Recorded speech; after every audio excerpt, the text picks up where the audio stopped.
मेरे परिवारजनों, हमने अभी भारत को लेकर हर तरफ जो आशा और उत्साह है, उसकी चर्चा की।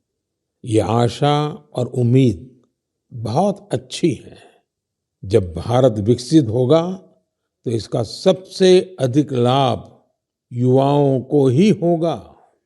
लेकिन युवाओं को इसका लाभ तब और ज्यादा मिलेगा जब वो फिट होंगे।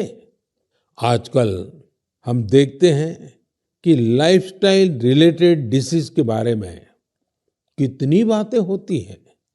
यह हम सभी के लिए, खासकर युवाओं के लिए ज्यादा चिंता की बात है। इस मन की बात के लिए मैंने आप सभी से फिट इंडिया से जुड़े इनपुट भेजने का आग्रह किया था। आप लोगों ने जो रिस्पांस दिया, उसने मुझे उत्साह से भर दिया है। नमो ऐप पर बड़ी संख्या में मुझे स्टार्टअप्स ने भी अपने सुझाव भेजे हैं। उन्होंने अपने कई तरह के अनूठे प्रयासों की चर्चा की है। साथियों, भारत के प्रयास से 2023 को इंटरनेशनल ईयर ऑफ मिलेट्स के रूप में मनाया गया। इससे इस क्षेत्र में काम करने वाले स्टार्टअप्स को बहुत सारे अवसर मिले। इनमें लखनऊ से शुरू हुए किरोज फूड्स, प्रयागराज के ग्रैंडमा मिलेट्स और न्यूट्रास्यूटिकल रिच ऑर्गेनिक इंडिया जैसे कई स्टार्टअप शामिल हैं। एल्पिनो हेल्थ फूड्स, अबोरियल और किरोज फूड से जुड़े युवा हेल्दी फूड के ऑप्शंस को लेकर नए नए इनोवेशन भी कर रहे हैं। बेंगलुरु के अनबॉक्स हेल्थ से जुड़े युवाओं ने ये भी बताया है कि कैसे वे लोगों को उनकी पसंदीदा डाइट चुनने में मदद कर रहे हैं। फिजिकल हेल्थ को लेकर दिलचस्पी जिस तरह से बढ़ रही है, उससे इस क्षेत्र से जुड़े कोचेस और ट्रेनर्स की डिमांड भी बढ़ रही है। जोगो टेक्नोलॉजी जैसे स्टार्टअप्स इस मांग को पूरा करने में मदद कर रहे हैं। साथियों, आज फिजिकल हेल्थ और वेलबींग की चर्चा तो खूब होती है, लेकिन इससे जुड़ा एक और बड़ा पहलू है मेंटल हेल्थ का। मुझे यह जानकर बहुत खुशी हुई है कि मुंबई के इन्फी हिल और योर दोस्त जैसे स्टार्टअप्स मेंटल हेल्थ और वेलबींग को इम्प्रूव करने के लिए काम कर रहे हैं। इतना ही नहीं, आज इसके लिए आर्टिफिशियल इंटेलिजेंस जैसी टेक्नोलॉजी का इस्तेमाल भी किया जा रहा है। साथियों, मैं यहाँ कुछ ही स्टार्टअप्स का नाम ले सकता हूँ क्योंकि लिस्ट बहुत लंबी है।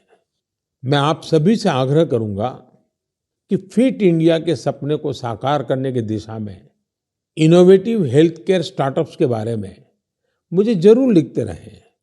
मैं आपके साथ फिजिकल और मेंटल हेल्थ के बारे में बात करने वाले जाने माने लोगों के अनुभव भी साझा करना चाहता हूँ। ये पहला मैसेज सद्गुरु जग्गी वासुदेव जी का है। ये फिटनेस, विशेष रूप से फिटनेस ऑफ द माइंड यानी मानसिक स्वास्थ्य को लेकर अपने विचार साझा करेंगे। इस मन की बात में मन के स्वास्थ्य पर बात करना हमारा सौभाग्य है। Mental illnesses and how we keep our neurological system are very directly related. How alert, static-free and disturbance-free we keep our neurological system will decide how pleasant we feel within ourselves. What we call as peace, love, joy, blissfulness, agony, depression, ecstasy, all have a chemical and neurological basis. Pharmacology is essentially trying to fix the chemical imbalance within the body by adding chemicals from outside. Mental illnesses are being managed this way. But we must realize that taking chemicals from outside in the form of medications is necessary when one is in extreme situation.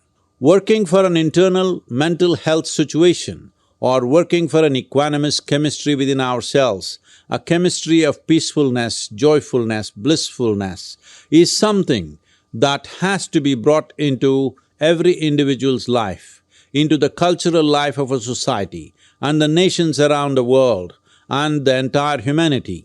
It's very important we understand our mental health, our sanity is a fragile privilege.